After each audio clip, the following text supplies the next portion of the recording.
plan de départ volontaire pour les fonctionnaires.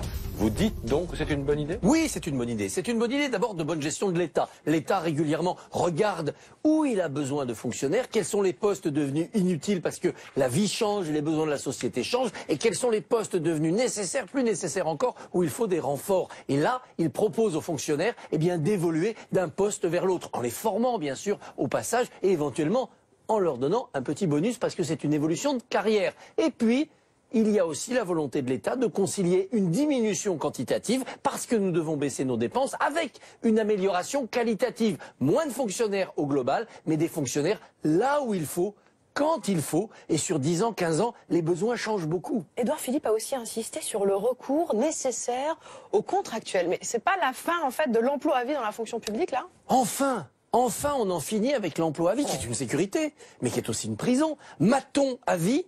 Vous avez envie? Vous voyez la colère que ça provoque? Même prof, c'est un engagement d'une vie. Mais on peut considérer qu'au bout de 10 ans, au bout de 15 ans, on a le droit d'être lassé, d'avoir fait le tour. Et l'État n'a pas le droit de dire aux fonctionnaires, ah bah non, désolé, vous restez, puis c'est nous qui décidons si vous ferez peut-être 40 ans comme ça. L'État a le devoir de leur dire, d'accord, on va vous aider à bouger, à créer des passerelles dans la fonction publique, et on va vous aider à partir. Si vous souhaitez partir, créer une société, créer votre emploi. Regardez les militaires. Les militaires, c'est formidable parce qu'ils savent, eux, qu'ils ont une carrière courte, mais la plupart arrivent à avoir une deuxième vie professionnelle heureuse. Comme quoi, l'emploi à vie, c'est pas seulement de la sécurité, c'est aussi une chape de plomb. La fin de l'emploi à vie, pour qu'elle soit négociée, organisée, il ne s'agit pas de jeter les gens dehors, ça peut être une très bonne nouvelle pour les fonctionnaires. Alors, depuis Tunis, le président de la République a estimé qu'il fallait avoir une souplesse de gestion.